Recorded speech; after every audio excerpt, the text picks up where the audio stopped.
कवीनामुपमस्रवस्तमम् ज्येष्ठराजं ब्रह्मणस्पत आनशृण्वन्नोतिविष्णीदसादनम् प्रणो देवी सरस्वती वाजद्वाजिनीपति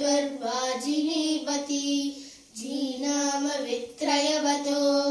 गणेशाय नमः सरस्वत्यै नमः श्रीगुरुभ्यो नमः हरि ओम् ॐ योपां पुष्पं वेदा पुष्पवान् प्रजावान् पशुमान् भवति चन्द्रमावानपां पुष्पं पुष्पवान् प्रजावान् पशुमान् भवति य एवं वेद योपामायतनं वेद आयतनवान् भवति अग्निर्वापामायतनम् आयतनवान् भवति यो अग्निरायतनं वेद आयतनवान् भवति आपो वा अग्निरायतनम् आयतनवान् भवति य एवं वेद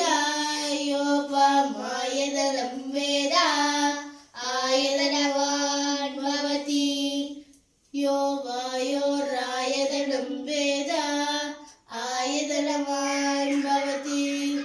आपो वा वायोरायतनं वेद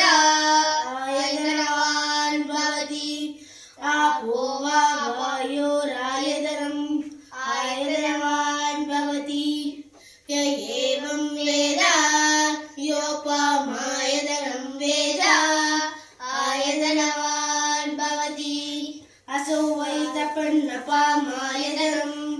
आयतनवान् भवति यो मुह्यतपत आयतनं वेद